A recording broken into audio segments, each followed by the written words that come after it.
پہلی بات، ابھی ہماری ماڈریٹر ماریہ شکیل صاحبہ نے یہ فرمایا کہ حجاب از آپشنل. حجاب از ناٹ آپشنل. برقع is something which we have invented and made it compulsory for us. Burqa is not Islamic. Niqab is not Islamic. But hijab, which is to cover your head, that is not optional, because it is in the Quran, in Surah Nur, verse 29, which says that which sets what is a satr or aura for a man or for a woman. So that is not optional.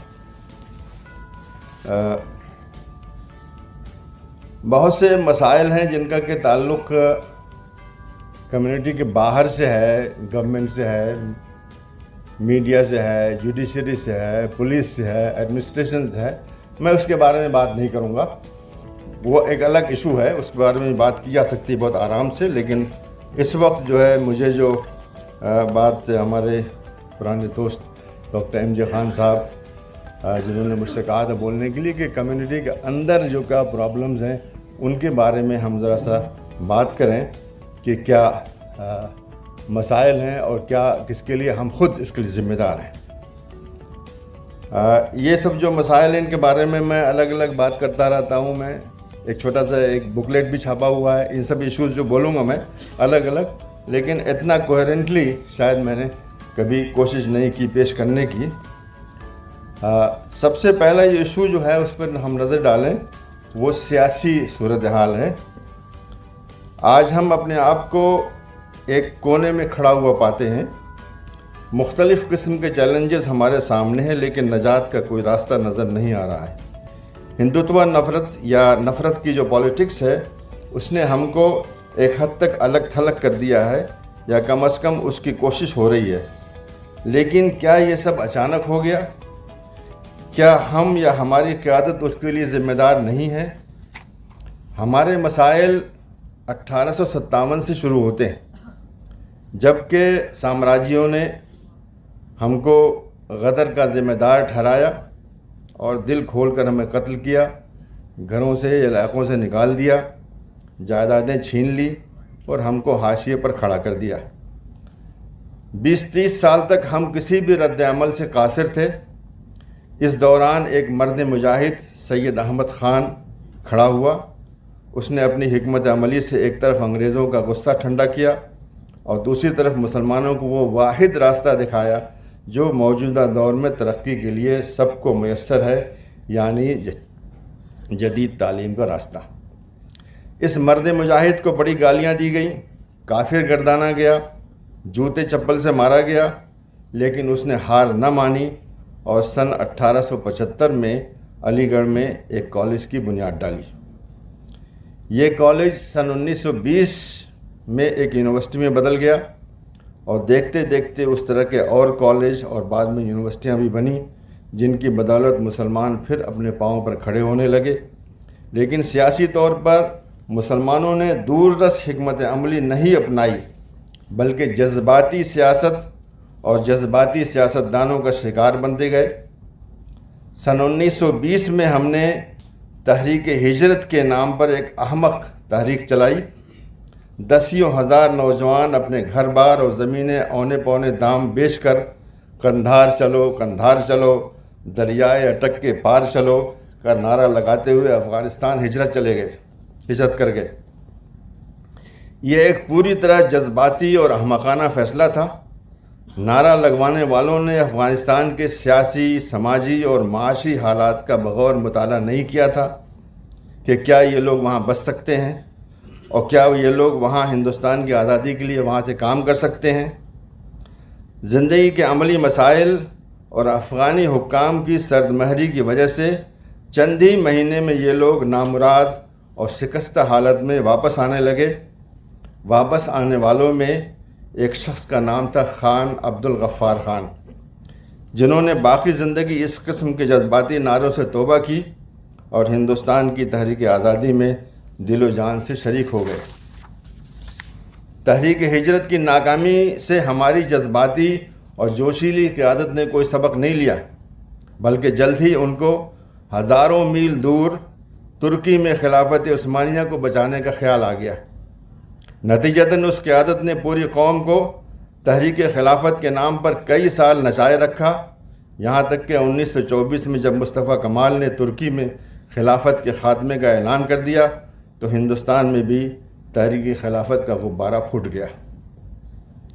ان لوگوں کو جذبات اور خیالی نعروں کے علاوہ ان زمینی حالات کا کوئی علم نہیں تھا جن کی وجہ سے خلافت عثمانیہ خود اپنے ملک اور دوسرے قریبی مسلم ممالک میں متون ہو چکی تھی، اور خود وہاں کے لوگ اس سے گل و خلاصی چاہتے تھے۔ یہی وجہ ہے کہ جب مصطفیٰ کمال اتا ترک نے، بعد میں ان کو اتا ترک کہا گیا، اس وقت نہیں تھا، مصطفیٰ کمال کہا جاتا تھا، کو سلطنت ختم کرنے اور آخری خلیفہ محمد ششم کو نومبر 1922 میں صرف چند گھنٹے کے نوٹس پر ترکی سے ملک بدر کر دیا تو انہیں کوئی پریشانی نہیں ہوئی، یعنی عوام کی طرف سے کوئی رد عمل نہیں آیا۔ یوں ایک لایانی تحریک نے ہندوستان میں بھی دم توڑ دیا۔ تحریک خلافت کی ناکامی کے بعد ہماری جذباتی قیادت کو پاکستان کا نعرہ مل گیا، اور جنوبی ہند کے بعض علاقوں کو چھوڑ کر پورے ہندوستان کے مسلمانوں کو اس مسئلے پر برسوں الجھا کے رکھا، یہاں تک کہ 1947 میں ملک بلکہ ہندوستانی مسلمانوں کی تقسیم ہوئی، جس میں لاکھوں لوگ مارے گئے۔ 90 لاکھ کے قریب مسلمان اپنی خواہش یا بغیر خواہش کے پاکستان ہجرت کرنے پر مجبور ہوئے۔ تقسیم کے ذمہ دار مسلم لیگ، کانگریس اور انگریز سب تھے، لیکن ٹھیکرا عضو ضعیف یعنی ہندوستانی مسلمانوں کے سر پھوٹا، اور یہ سلسلہ آج تک جاری ہے۔ پاکستان بننے سے باقی ماندہ ہندوستان میں مسلمانوں کی ساکھ ٹوٹ گئی، قائدین پاکستان بھاگ گئے یا گھروں میں چھپ گئے۔ دانشوروں کا ایک بڑا خلا پیدا ہو گیا جو اب بھی پر نہیں ہوا ہے۔ معاشیات ایسی تباہ ہوئی کہ مسلمان آج تک دوبارہ 1947 سے پہلے کے حالت پر واپس نہیں آیا ہے۔ اس کے بعد 1980 کی دہائی میں دو اور جذباتی تحریکوں نے ہمارے ہاں جنم لیا، یعنی شاہ بانو یا مسلم پرسنل لاء کی تحریک اور پھر بابری مسجد کی تحریک۔ دونوں تحریکوں میں عقل سے کم اور جذبات سے زیادہ کام لیا گیا۔ نعرہ لگانے والے لیڈر بن گئے اور مسلمانوں کو برسوں نچاتے رہے۔ دسمبر 1992 میں بابری مسجد کی شہادت کے وقت کے ساتھ یہ قیادت بھی زمیں بوس ہو گئی۔ تب سے آج تک ہمارے یہاں کوئی نئی قیادت نہیں ابھری ہے۔ نئے ہندوستان میں جو سماجی، سیاسی اور معاشی صورتحال بنی تھی اور جس طرح ہم حاشیے پر آ گئے تھے، اس کی وجہ سے جذباتی سیاست کی ناکامی نوشتہ دیوار بن چکی تھی، اور ہمیں کوئی اور طریقہ اپنانا تھا، جیسے جاپان اور جرمنی نے دوسری جنگ عظیم کے بعد اپنایا تھا۔ ان دونوں ملکوں نے امریکہ کے خلاف مزاحمت یا جنگ جاری رکھنے کے بجائے اپنے ملک کی تعمیر نو کے فیصلے سے اپنی تقدیر چند دہوں میں بدل دی۔ افسوس یہ ہے کہ ہمارے یہاں ایسی کوئی دور رس قیادت نہیں تھی جو ہم کو تعلیم اور معاشیات کی طرف موڑتی۔ نتیجتاً ہم صرف جذباتی سیاست کا شکار ہو کر اس بند گلی سے اس بند گلی کا چکر لگاتے رہے، اور آج بھی منزل سے دور ہیں اور صرف چکر لگا رہے ہیں۔ اگر مسلمانوں نے کوئی ترقی کی ہے تو وہ افراد کی اپنی ذاتی سوجھ بوجھ اور پہل کی وجہ سے ہے، ہماری قیادت کا اس میں کوئی دخل نہیں ہے۔ میں یہ بالکل نہیں کہہ رہا ہوں کہ شاہ بانو اور بابری تحریکوں کا جو حشر ہوا وہ وہی ہونا چاہیے تھا، یقیناً ایسا نہیں ہونا چاہیے تھا، لیکن ہم سب کو معلوم ہونا چاہیے کہ سیاسی اور قانونی حقوق زمینی حقائق سے الگ نہیں رہتے ہیں۔ ان مسائل کو کسی اور طریقے سے سڑک سے دور حل کرنا چاہیے تھا۔ شروع میں بابری مسجد کا مسئلہ ٹھنڈے طریقے سے حل کرنے کی کوشش کی گئی، جس میں کہ مسلمانوں کی سبکی نہ ہوتی، لیکن جذباتی اور جوشیلے قائدین نے ان کوششوں کو کامیاب نہیں ہونے دیا۔ نتیجتاً ہمیں ایسی ناکامی ملی ہے کہ ہم سر اٹھانے اور بولنے کے بھی قابل نہیں رہے۔ ہماری اسی جذباتی سیاست سے نفرت کی اس سیاست کو بھی تقویت ملی ہے بلکہ ملتی چلی گئی ہے، جو ملک کے دستوری ڈھانچے کے بدلنے کے در پہ ہے۔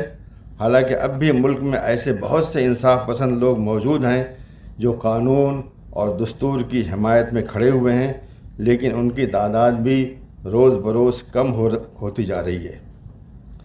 آزادی کے بعد ہماری ایک بڑی کمی یہ رہی ہے کہ ہم اپنی زمینی طاقت بنانے کے بجائے چند پارٹیوں اور چند سیاستدانوں کی آنکھ بند کر کے تائید کی، اور ملک کی ابھرتی ہوئی طاقتوں سے ڈائیلاگ کرنے کے بجائے ان کو صرف چیلنج کرتے رہے۔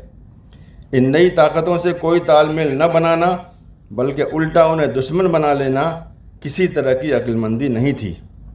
آج بھی ضرورت ہے کہ ہم کسی ایک پارٹی کی تائید کرنے یا لوگوں کو صرف کسی ایک پارٹی کو ووٹ دینے کی صلاح دینے کے بجائے ہم عوام پر چھوڑ دیں کہ وہ عمدہ کارکردگی کی بنیاد پر جس امیدوار کو چاہیں اپنے حلقے میں ووٹ دیں۔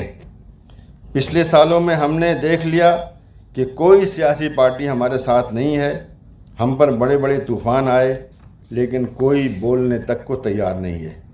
ایسے حالات میں ہم کیوں کسی سیاسی پارٹی کا دم چھلا بنے اور کیوں کسی سیاسی پارٹی سے دشمنی کو اپنی ملی سیاست کی شناخت بنائیں؟ اپنے حقوق کے لیے اور مظالم کے خلاف اداروں اور عدالتوں کے ذریعے اپنی لڑائی لڑنی جاری رہنی چاہیے، لیکن یہ کچھ افراد اور تنظیمیں کریں گی، پوری قوم نہیں کرے گی۔ پوری قوم اس کے لیے سڑکوں پر نہیں اترے گی اور نہ ہی علانیہ کسی کے خلاف سب و شتم کے مرتکب ہوں گے۔ اس قانونی لڑائی میں ہم سماج کے کسی ایک بڑے حصے کو دشمن نہیں بنائیں گے۔ ہم کو سماج کی تمام نمائندہ طاقتوں اور پارٹیوں کے ساتھ تعلقات، بات چیت اور ڈائیلاگ جاری رکھنا چاہیے۔ سیاست میں کوئی اچھوت نہیں ہوتا ہے، ہمیں بھی اسی حکمت عملی پر عمل کرنا چاہیے۔ ہمارے ساتھ ایک مسئلہ یہ بھی رہا ہے کہ جن مسائل کے بارے میں ہمارا خیال ہے کہ وہ براہ راست ہم پر اثر انداز ہوتے ہیں، ہم صرف انہی میں دلچسپی لیتے ہیں۔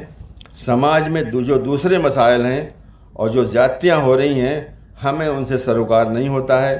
ہمیں یہ رویہ بدلنا ہوگا اور ہمیں ان سارے مسائل میں دلچسپی لینی ہوگی جس کا ملک کے حاضر اور مستقبل سے تعلق ہے۔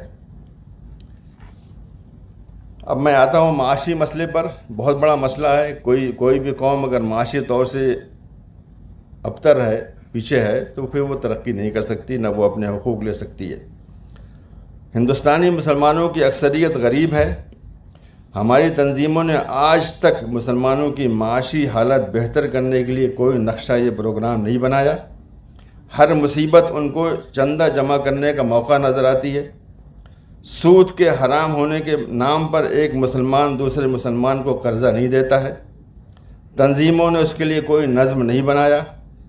ایسی حالت میں جو مسلمان کسی وجہ سے قرضے کے محتاج ہوتے ہیں، وہ دوسروں بلکہ اکثر مسلمانوں سے ہی بڑے اونچے سودی ریٹ پر قرضے لیتے ہیں، جس سے وہ برباد ہو جاتے ہیں۔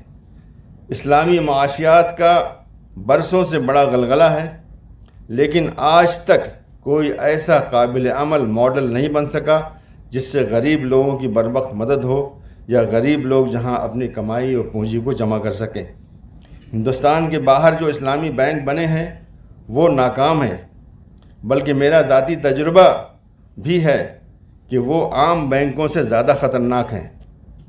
یہ سن 1982 کی بات ہے کہ جب میں نے قاہرہ میں واقع فیصل اسلامک بینک میں چند $1000 بطور انویسٹمنٹ جمع کیے۔ حساب کھولنے اور پیسہ جمع کرنے کے لیے انہوں نے سروس کے نام پر چند $100 مجھ سے وصول کر لیے۔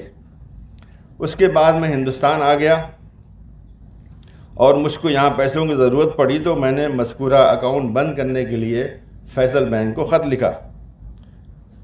انہوں نے حساب تو بند کر دیا، لیکن 1 سال سے کم مدت میں بند کرنے کی سزا کے طور سے دوبارہ مجھ سے چند $100 اور کاٹ لیے۔ ایک عام بینک یہ کبھی نہیں کرے گا، بلکہ زیادہ سے زیادہ انٹرسٹ کی رقم میں سے کچھ حصہ منہا کر لے گا۔ یہ تو اسلامی بینک ہے، اور میں نے بھی اور بھی سن رکھا ہے کہ سروس کے نام پہ ہر وہ کام ہو رہا ہے جو اس کے دوسرے بینک صاف طریقے سے کرتے ہیں۔ ہمارے یہاں ہندوستان میں کافی دنوں سے اسلامی بینکنگ یا اسلامی فائننس کا شور وقتاً فوقتاً اٹھتا رہتا ہے، لیکن یہ سب ہمارے پیسے کو لوٹنے والی کمپنیاں ہیں، جیسے المیزان اور الفلاح نام کے ادارے، جن کو ہمارے بعض مفتیان نے فتوی بھی دے رکھے تھے، اس کو وہ چھاپتے تھے اپنے کتابچوں کے اندر۔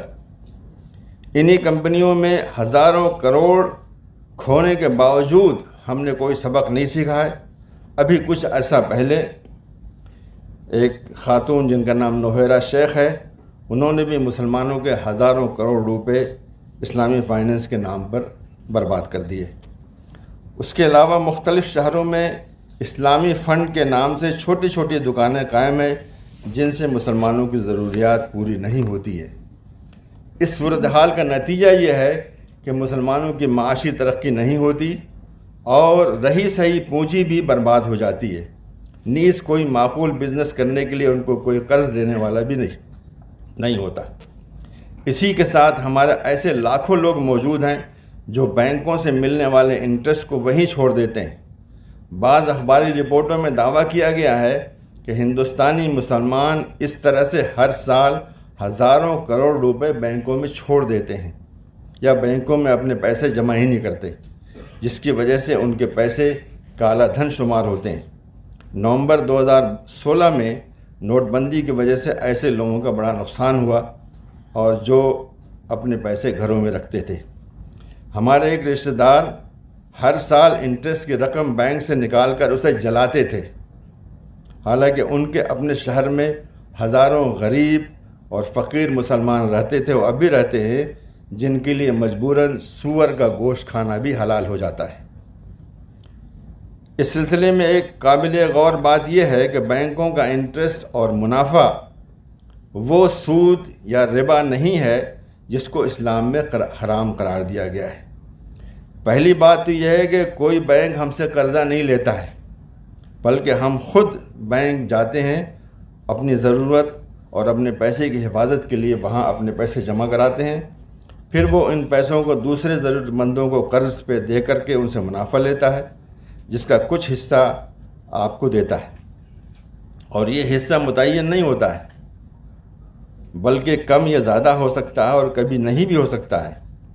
عصر حاضر میں افراط زر یعنی انفلیشن کی وجہ سے پیسوں کی قیمت مستقل کم ہوتی رہتی ہے، جو ہمارے ملک میں تقریباً 8-9-10% سالانہ ہوتی ہے۔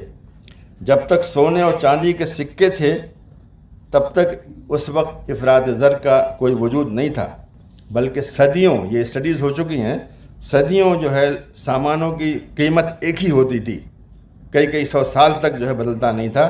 لیکن اب جب جو ہے کاغذ کا سکہ آ گیا ہے تو مستقل انفلیشن ہر ملک میں الگ الگ طریقے سے ہے۔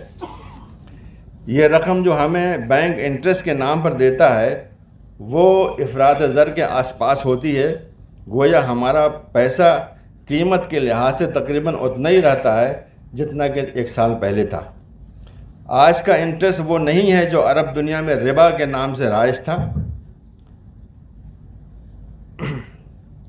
جو زائد رقم عرب میں ربا کے نام سے لی جاتی تھی وہ یہ تھی کہ ایک آدمی دوسرے سے ایک مدت کے لیے پیسے قرض پر لے، جس پر شروع میں کوئی سود نہیں ہوتا تھا، لیکن جب مقروض مقررہ مدت میں قرض نہ لوٹا سکے تو قرضہ دینے والا اس کو مزید مہلت اس شرط پر دیتا تھا کہ اصل رقم کے علاوہ قرضدار مزید کچھ رقم ادا کرے گا۔ دوسری صورت یہ تھی کہ کوئی جنس جیسے آٹا یا کھجور قرضے پر لی جائے اور کچھ عرصے کے بعد اسی جنس میں اضافہ کر کے اسے واپس کیا جائے۔ متعینہ حالات میں یہ صورت بھی منع کی گئی ہے۔ مختصراً یہ کہ یہ وہ ربا جسے منع کیا گیا ہے وہ ربا نہیں ہے۔ ہم نے دراصل ربا کا ترجمہ سود کر کے یا بیاج کر کے اپنے لیے بلا وجہ مصیبت کھڑی کر لی ہے۔ اس مسئلے کے بارے میں نے 1999 میں علامہ اقبال سہیل مرحوم کی کتاب ربا کیا ہے کو اردو، انگریزی اور عربی میں شائع کیا اور اس کی کاپیاں ملک کے اندر اور باہر کے علماء اور مفتیان کو بھیجی۔ آج تک 30 سال ہو گئے گے، آج تک جو ہے اس کتاب کا کوئی جواب میرے سامنے نہیں آیا ہے۔ البتہ شام یعنی سیریا کے جو مفتی اعظم شیخ احمد کفتارو اب ان کا انتقال ہو گیا ہے، انہوں نے ضرور جب مجھے جواب دیا اور شکریہ ادا کیا کہ آپ نے بہت بڑی خدمت انجام دی ہے۔ سود ایک بڑا مسئلہ ہے جس کی وجہ سے مسلم معاشرت بہت سے مسائل میں گھرا ہوا ہے اور آگے نہیں بڑھ پا رہا ہے، کیونکہ ہم نے راستے خود بند کر لیے ہیں اور کوئی متبادل نہیں فراہم کیا ہے۔ اسی کے ساتھ ہمارے کچھ علماء نے انشورنس کو بھی حرام قرار دے دیا ہے، جس کی وجہ سے بہت سے لوگوں کو فسادات اور دوسری ناگہانی مصیبتوں میں نقصان کے بعد اپنے پاؤں پر دوبارہ کھڑے ہونے میں بڑی مشکل پیش آتی ہے۔ میں خیال کافی وقت میں لے رہا ہوں، ذرا سا اور اگر صبر کریں تو 2-3 باتیں اور آ جائیں گی۔ جی، تعلیم کا مسئلہ ہے ہمارے سامنے۔ تعلیمی طور سے ہندوستان کے مسلمان دوسرے گروپوں سے پیچھے ہیں۔ ہمارا 40-45% معاشرہ ناخواندہ ہے۔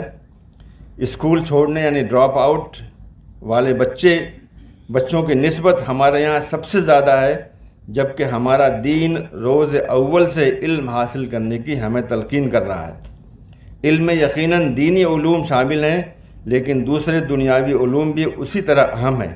جب اللہ کے رسول نے صلی اللہ علیہ وسلم نے ہم سے کہا کہ علم حاصل کرو چاہے چین میں ہی کیوں نہ ہو، تو اس کا مطلب دینی علوم نہیں تھے۔ اس لیے ہمارا فرض ہے کہ زمانے اور حالات کے لحاظ سے جو علوم بھی مطلوب ہوں ان کو ہم سیکھیں اور ان میں امتیاز حاصل کریں۔ ہمارے قدیم مدارس میں دینی علوم اور دنیاوی علوم کی تفریق نہیں تھی، بلکہ وہیں سے مفسر اور عالم حدیث پیدا ہوتے تھے، اور انہی مدرسوں سے ریاضیات، فلک اور طب کے ماہرین بھی نکلتے تھے۔ مغربی سامراج کے آنے کے بعد یہ سلسلہ ٹوٹا اور مسلمانوں نے ایسے پرائیویٹ مدرسے بنانے شروع کر دیے جہاں دینی کیا بلکہ صرف مسلکی تعلیم دی جاتی ہے۔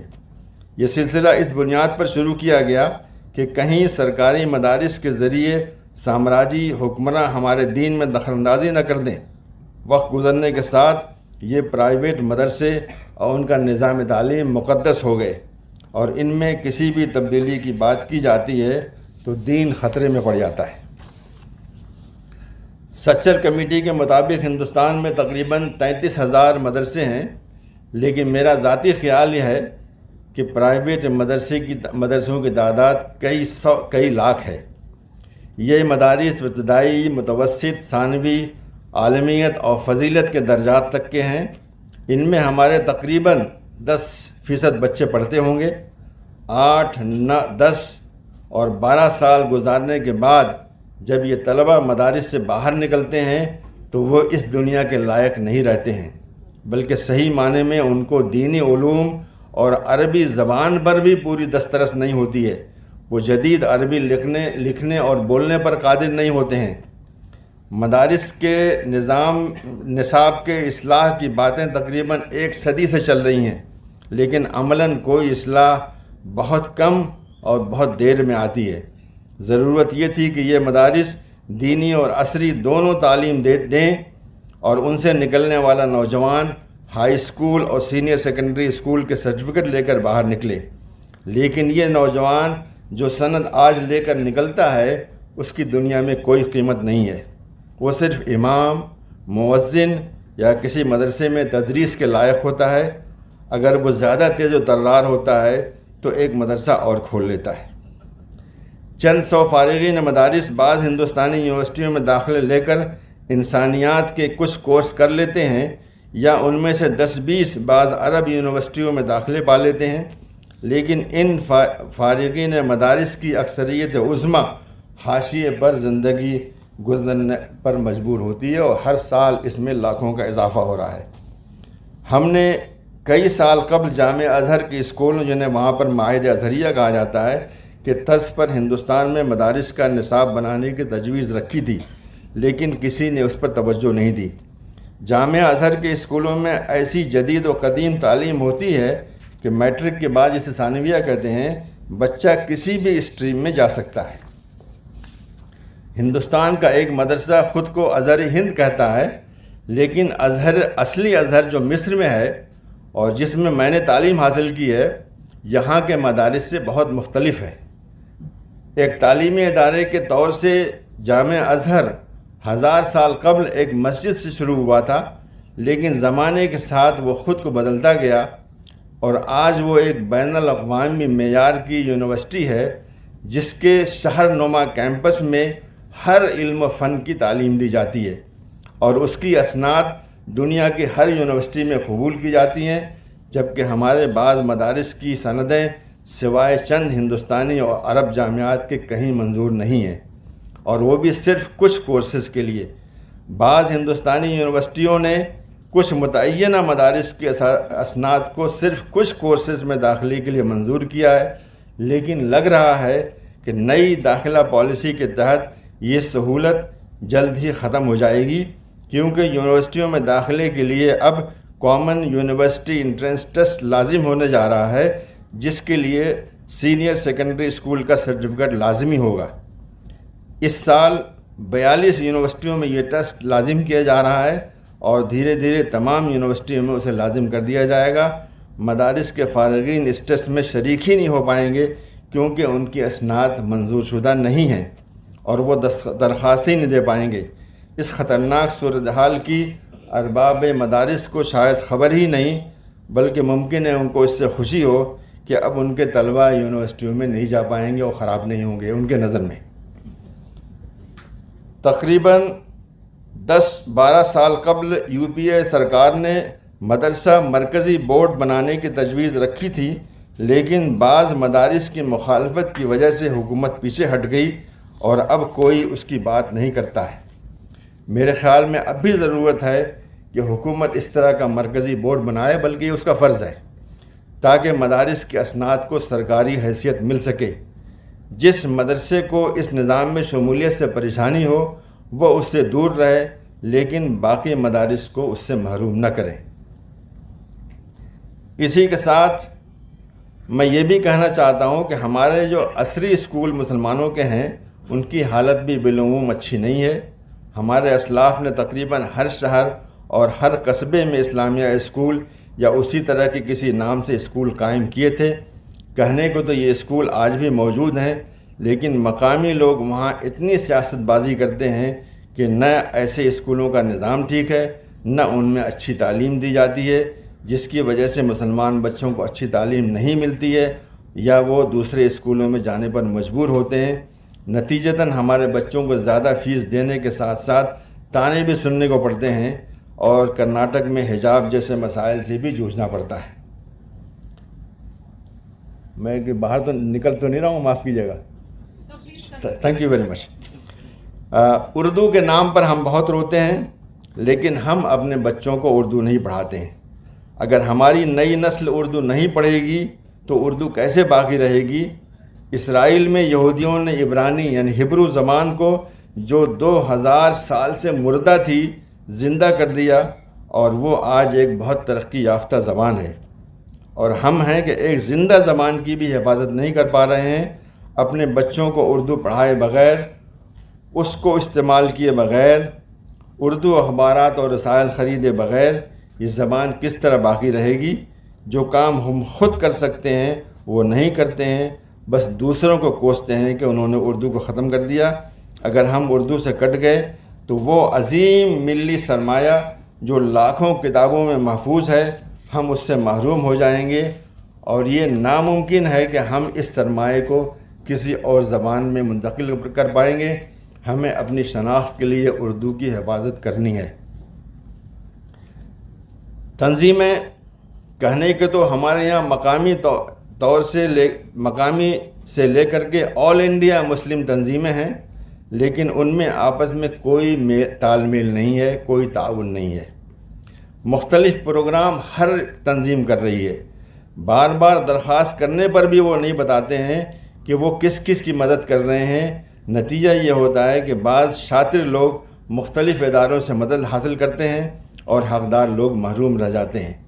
ہم نے ایک تجویز مختلف تنظیموں کو بھیجی کہ ایک مشترکہ ویب سائٹ ہونی چاہیے جس میں مختلف مدوں میں امداد پانے والوں کے نام اور ان کو دی جانے والی رقوم اپلوڈ کی جائیں، تاکہ ایک ہی شخص کو کئی جگہ سے مدد نہ ملے، لیکن کسی نے اس کی طرف توجہ نہیں دی۔ ہر تنظیم سمجھتی ہے کہ بس وہی کام کر رہی ہے۔ بعض شاطر لوگ اپنے چھوٹے چھوٹے کاموں کی خوب تشہیر کرتے ہیں، لیکن شاذ و نادر ہی کوئی تنظیم اپنے آڈٹ شدہ اکاؤنٹس کو عام کرتی ہو یا اپنے ویب سائٹ پہ ڈالتی ہو۔ سماجی مسائل سماجی طور سے ہمارے خاندان بکھر رہے ہیں۔ اصل امور جیسے تعلیم اور کاروبار پر توجہ نہیں ہے۔ جو پیسے بھی ہیں ان کو غلط رسوم بالخصوص شادیوں پر بے تحاشا خرچ کر کے اڑایا جا رہا ہے، بلکہ اس کی وجہ سے لوگ بری طرح مقروض ہو رہے ہیں اور آباء و اجداد کی جائیدادوں کو بلا وجہ کے دکھاوے کے لیے فروخت کر رہے ہیں۔ جن کے پاس ذرا سے پیسے ہیں وہ بار بار دکھاوے کے لیے حج اور عمرے کر رہے ہیں، جبکہ یہاں غربا، مدارس اور یتیم خانوں وغیرہ کی بہت بری حالت ہے۔ صرف فیس نہ دے پانے کی وجہ سے لاکھوں بچے ہر سال اسکول چھوڑ دیتے ہیں۔ میراث کے معاملے میں یعنی انہیریٹنس کے معاملے میں ہم تقریباً پوری طرح سے شریعت کی خلاف ورزی کر رہے ہیں۔ شاذ و نادری شریعت کے مطابق میراث کی تقسیم ہو رہی ہے، بلکہ طاقتور افراد کمزور رشتہ داروں کو ان کے حقوق سے محروم کرتے ہیں اور بالعموم ہماری عورتوں کو ان کا حق نہیں ملتا ہے۔ اوقاف کی زمینیں اور جائیدادیں ہمارے آباء و اجداد نے بہت سے فلاحی کاموں اور مقاصد کے لیے وقف کی تھیں، لیکن آج ان پر زیادہ تر قبضہ ہو چکا ہے اور قبضہ کرنے والوں میں مسلمان سب سے آگے ہیں۔ مسلم محلوں میں شراب، جوا، سود وغیرہ کا ارتکاب کھلے عام ہو رہا ہے۔ اگر کسی کو یقین نہ آئے جا کے بٹلہ ہاؤس میں دیکھ لیجئے، ذاکر نگر میں دیکھ لیجئے، اور ایسا لگتا ہے کہ اچھے اور دیندار لوگوں کو کوئی پرواہ نہیں ہے کہ ان کے پڑوس میں کیا ہو رہا ہے۔ ضرورت تھی کہ مقامی سماج سدھار کمیٹیاں بنتی اور ایسے جرائم کا سدباب خود کیا جاتا، لیکن لگتا ہے کہ ہم بہت بےحوث ہو چکے ہیں۔ ان فضول خرچیوں اور سماجی برائیوں کے بارے میں ہمارے علماء بھی کمر نہیں کستے، بلکہ وہ انہی شادیوں اور لایانی تقریبوں میں نظر آتے ہیں جن کے بارے میں وہ معاشرے کو اپنی تقریروں اور تحریروں سے خبردار کرتے ہیں۔ معاشرہ سماج کے مسائل میں صحت کے امور سے غفلت اور مضر مرغن غذائیں کھانا بھی شامل ہے، جو ہمارے ہر گھر کا مسئلہ ہے۔ ان مضر غذاؤں کی وجہ سے ہمارے معاشرے کے اکثر لوگ طرح طرح کی بیماریوں کا شکار ہیں اور اسپتالوں میں اپنے پیسے لٹاتے ہیں۔ اگر ہم اپنی صحت کا کچھ خیال رکھیں اور غلط قسم کے مرغن اور مسالہ دار غذاؤں سے پرہیز کریں تو ہم بہت سے امراض سے محفوظ ہو جائیں گے اور ہمارے پیسے بھی بچ جائیں گے۔ ہم پرسنل لاء کی بات تو بہت کرتے ہیں، لیکن ہمارے آپس کی لڑائیاں محلہ سدھار کمیٹیوں اور یا دارالقضاء میں حل نہیں کی جاتی۔ دارالقضاء میں نے دیکھا کہ پورے سال میں 15-16 کیس آتے ہیں، جبکہ ہر کورٹ کے اندر روزانہ میں خیر اتنے کیس آ رہے ہوں گے، بلکہ ہم ان کو عدالتوں میں لے جا کر کے جھوٹی شان کے لیے لاکھوں روپے وکیلوں کو دے کر خود کو برباد کرتے ہیں۔ اخلاقی گراوٹ میرے نزدیک ہمارے سارے مسائل میں سر فہرست ہماری اخلاقی تنزلی کا مسئلہ ہے۔ یہ صحیح ہے کہ عمدہ اخلاق کے حامل لوگ آج بھی ہماری سوسائٹی میں موجود ہیں، لیکن عمومی حالت اخلاقی تنزل کی ہے۔ آج ہماری عمومی حالت یہ ہے کہ دیگر اقوام کی بنسبت ہم میں اخلاقی ابتری زیادہ ہے۔ جھوٹ بولنا، امانت میں خیانت کرنا، وعدہ خلافی کرنا ہمارا وتیرہ بن چکا ہے، اور یہی وہ صفات ہیں جن کے بارے میں رسول اللہ صلی اللہ علیہ وسلم نے کہا تھا اگر ان میں سے کوئی ایک خصلت بھی انسان کے اندر موجود ہے تو وہ اس میں نفاق کی ایک خصلت ہے، اور اگر یہ تینوں خصلتیں کسی انسان میں پائے جائیں تو وہ پورا منافق ہے۔ گویا یہ ایک معیار ہے جس سے ہم ناپ سکتے ہیں کہ ہم مسلمان ہیں یا نہیں ہیں۔ ہمارے لیے یہ بہت تشویش کا مقام ہے کہ ہماری کثیر آبادی میں یہ تینوں خصلتیں پوری طرح سے موجود ہیں، جن کے بارے میں رسول اکرم صلی اللہ علیہ وسلم نے 1500 سال پہلے وارننگ دی تھی کہ جس میں یہ خصلتیں ہوئیں وہ منافق ہے، اور ہم جانتے ہیں کہ منافق کا آخری مقام جہنم ہے۔ یہ مسئلہ ہمارے لیے سر فہرست ہونا چاہیے تھا کہ کس طرح مسلمانوں کی اخلاقی ابتری کو سدھارا جائے اور ان کو اللہ پاک سے ڈرنے والے بندے بنایا جائے، جو بڑے سے بڑے دنیاوی فائدے کے لیے بھی نہ جھوٹ بولیں، نہ وعدہ خلافی کریں، نہ امانت میں خیانت کریں۔ اس اخلاقی ابتری کی ایک بڑی وجہ یہ ہے کہ ہم کلام پاک یعنی اللہ پاک کے جو قرآن پاک ہے اس سے دور ہیں۔ آج اکثر مسلمان قرآن پاک نماز میں یا ثواب کے لیے تو پڑھتے ہیں، لیکن اس ابدی ہدایت کے لیے نہیں پڑھتے ہیں جس کے لیے ہمارے اکثر لوگوں کو قرآن پاک کا ترجمہ پڑھنا چاہیے، جو آج تقریباً تمام زبانوں میں میسر ہے۔